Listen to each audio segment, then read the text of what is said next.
Hello once again. So today's topic of discussion is Christopher Marlowe's Edward II.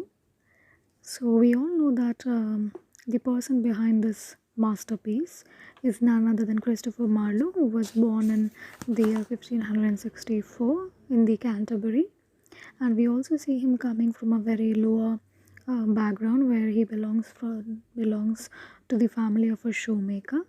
But however, from a very early age, he had keen interest in higher education, writing, and plays, and the literary art of work. And we see him educated in the King's School, Canterbury, and then Corpus Christi College in the Cambridge. Now, if we see of him as a dramatist, then we also have to see of him as an actor, because in both the fields he had made wonderful presence. And we see that even though he was born in 1564, we see not many works coming up from this prominent figure, because he died at a very early age in the year 1593. So we see that briefly, if we talk about the short-lived period of Christopher Marlowe, it was actually from the period of 1587 to 1593 where we see the galore of dramatic activities of Marlowe going on. So we see that during these 6 years spanning from 1587 to 1593, we see some of his splendid plays coming up, and one of them being Edward II. So we see most of his works are kind of very temperate, very dramatic, very epic, and of course, he uses a genuine literary style and form, certainly blank verse, and we can call of him as a very literary discoverer of genuine tragedy, who actually makes his plot very intricate, straight, and full of purpose and meaningful. So apart from both terror and splendor, we also find little tone of sublimity to it, which kind of gives way to lyrical magnificence of Christopher Marlowe.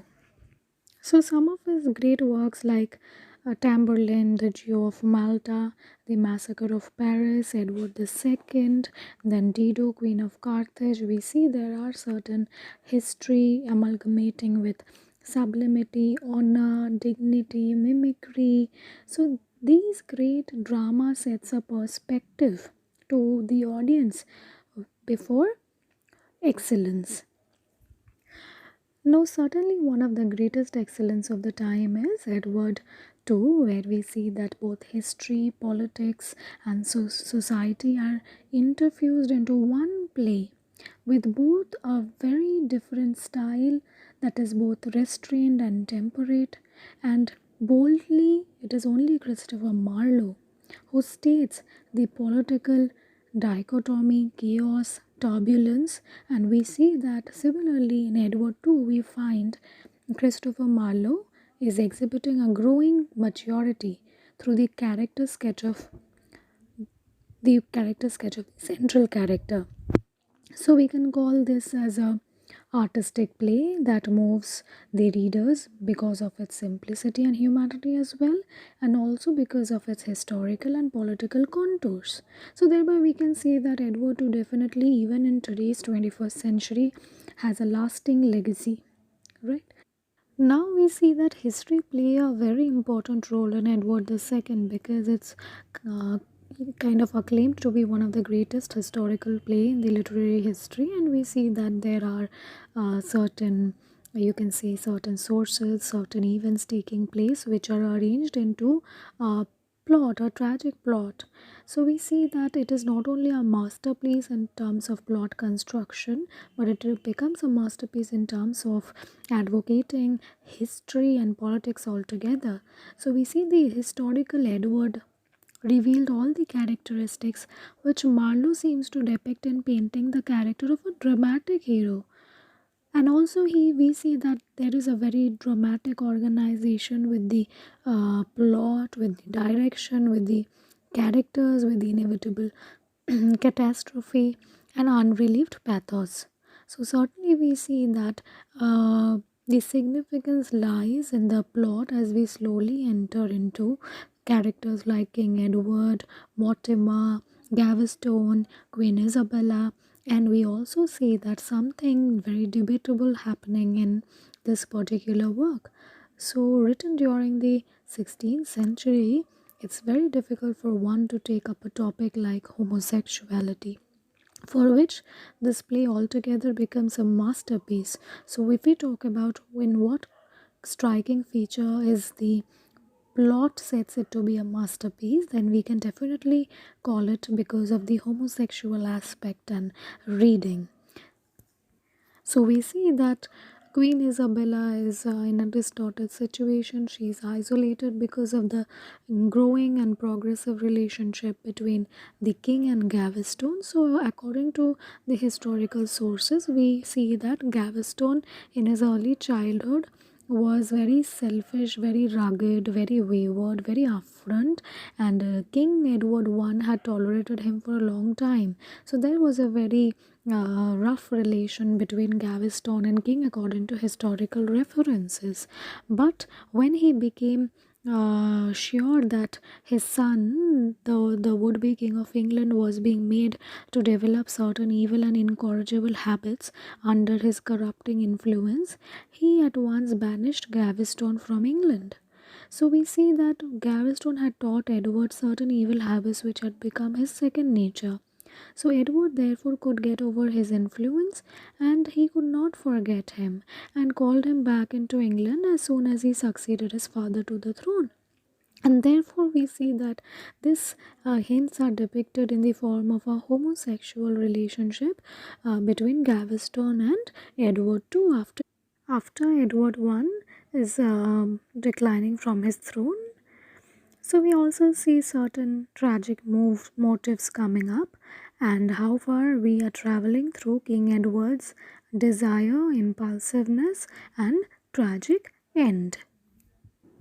Now, since the whole play moves around the central character, Edward II, his events, his actions, his desires, so we see that initially Marlowe begins the play by depicting the certain number of characters he has introduced through their discourses, and then as we move into the final act, Act 5, which actually brings a lot more emotions among the readers. So we see there is a shift of tone, there is a shift in emotion where readers are attentive towards being more sympathetic towards the king. So we see that the king Edward II is actually undergoing certain physical, mental, and spiritual torment and chaos in his own mind, and we see that this king is falling from a higher position to the ground of grief. So we readers are aware of the condition that the king is undergoing and suffering, and therefore we kind of create a very interconnected and relatable atmosphere,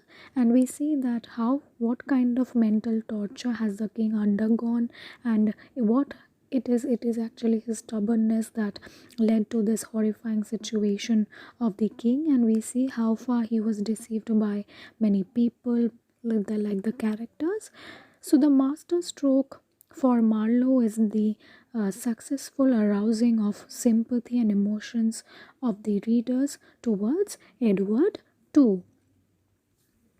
So primarily what did we see until now is that it is a very favorable historical play which actually uses certain sources and ranges of historical information that are recorded without any kind of distortion and with a very unique skill. It is interweaved with a plot that is centering around Edward II, the king, who delivers and happens to form a very cordial and informal relationship or a homosexual relationship with Gaveston, the character, and then towards the end the readers are growing emotions and a sympathy towards this particular king with whom we seem to be closely allied. So we can tell that this particular masterpiece is actually depicting Marlowe's excellence and prominence in the field of literature, which actually forms beautiful thoughts and imagination into a mold, into an unfitting mold. So the order in which he sets these events and actions is actually well acclaimed.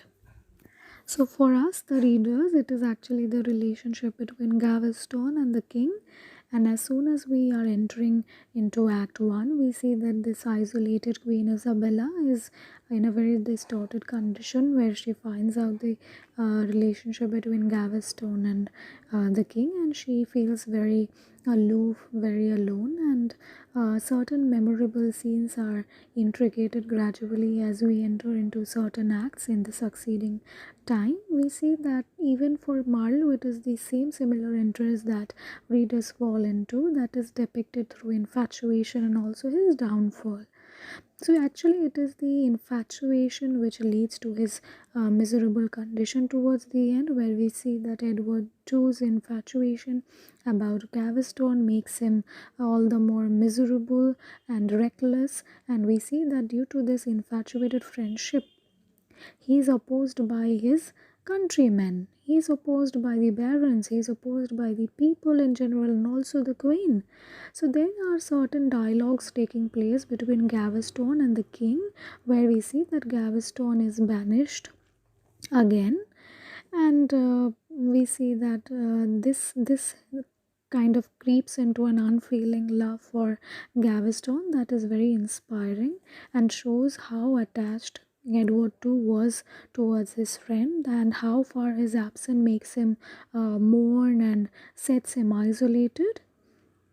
So, in one of the lines of Act 1, we see he is referring to this mourning situation as, "My heart is as an anvil unto sorrow, which beats up to it like the Cyclops' hammers, and with the noise turns up my giddy brain, and makes me frantic for my Gaveston."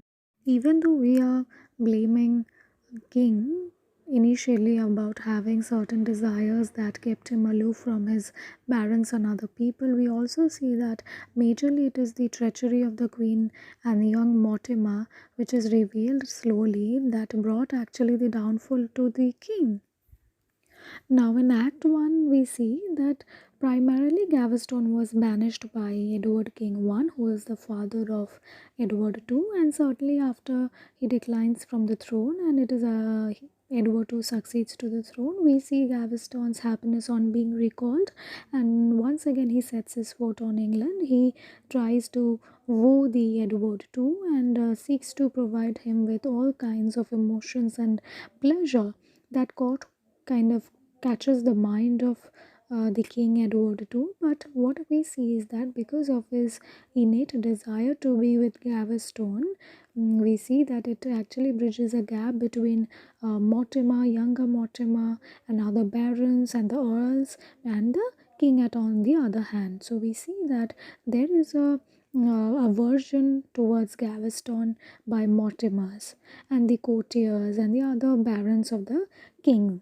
Naturally, the recall of Gaveston becomes a point of dispute between the king and the courtiers.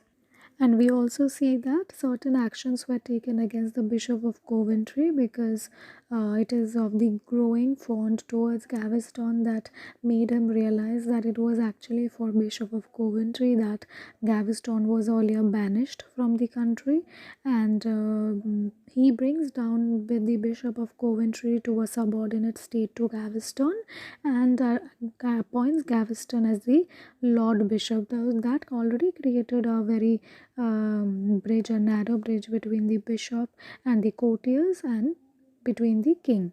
So in the Act 1, further we see that the Archbishop of Canterbury joins the rebellious barons who are all in aversion to Gaveston, and then we see Queen Isabella's predicament coming up, and how far Gaveston is seeming to develop an indifferent behavior and attitude towards the barons. So in the Act 1, all the scenes we come up with how the courtiers and barons are in opposition to Gaveston, how King Edward II is developing a powerful emotion towards Gaveston, and Queen Isabella's isolation, and what takes to the open declaration of the revolt. Now we see that in Act 1, Scene 4, the king is overwhelmed by this violent act of the barons towards Gaveston, and he asks and he calls for a revolt. So the king is ready to abdicate the throne and divide his kingdom into many pieces and hand them over to barons. But what he wants for himself is only the freedom to love his dearest Gaveston. And also on the other hand, we see that it is the queen who is isolated and lonely, and all the barons are in siding with the queen's current situation because they are sympathizing with the ill treatment that the queen is going through by the king because of his growing love and emotions for Gaveston. So the queen and young Mortimer begins to plot against the king for what he is going to do, and what they feels is that it is his growing desire towards Gaveston that is going to bring doom to the England. The actions are again turned when Gaveston is informed of that the barons are intending to banish him, and then that he will not be recalled. So this causes a hindrance between the king and the barons, and to which we see Queen Isabella coming into the scene where she tries to build a reconciliation between the king and the rebellious barons. And we see that intoxicated in the love for Gaveston, he doesn't understand the practical situation, and that how far his people and barons are leading a very undistorted life. And we see Queen yearning for the reconciliation, to which Mortimer agrees and seeks the consent of other rebellious barons, to which the result is the Gaveston's banishment is cancelled and he is recalled. So this makes the King Edward II immensely happy of the act. In return, we see that Queen Isabella is wanting to live a life of the queen and his wife in the kingdom. So King Edward II agrees to the fact that in order to bring Gaveston, he allows Queen Isabella the rights and position of being a wife to the kingdom. Now, as Gaveston is back to the kingdom, we see that Gaveston is setting certain challenging acts against these powerful nobles who had earlier banished him, and instead of creating a path of harmony, he actually sent certain challenging acts that actually bridged a gap between the two groups, the barons and the king.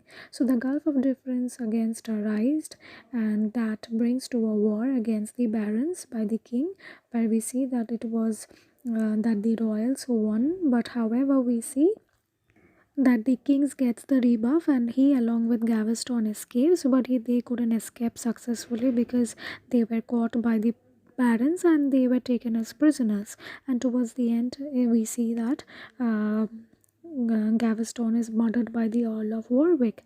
That actually sets the mourning situation of the king and the time of his decline and the end.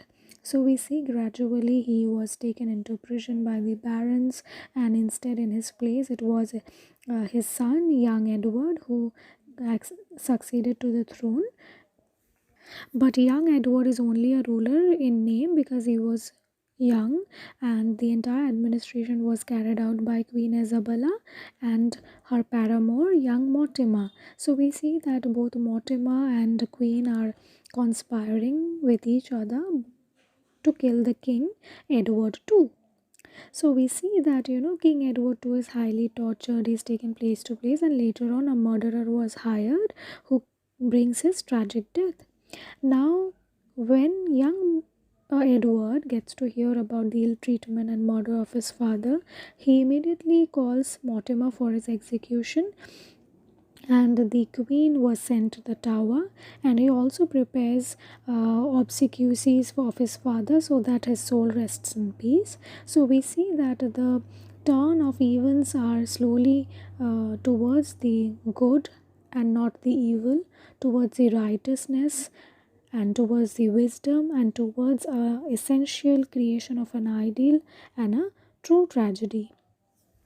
So, if we have to conclude, we can talk that Christopher Marlowe has actually created a masterpiece with great skill and presentation, and of course, Edward brings the turn of situations with his firmness and decision making, where we see all the people who had been performing ill acts, who had been set into aversion, are now suffering for their deeds and actions, and seems to give a very naturalness to readers' emotions. And we see that as a reader we are siding with the murder of King Edward, and also on the moral front we see that it is the action of the people on the higher position and pedestal, that they always need to remember of their weaknesses and strength, and need to work in a very logical and rational way, and not on an emotional front that can distort the whole kingdom. So that is a very easy tutorial on Edward too. So probably I have been able to give you a fair outline on the story. But if you want a detailed study on all the acts from Act 1 to Act 5, you can comment below or mail me. Thank you all. Have a wonderful day.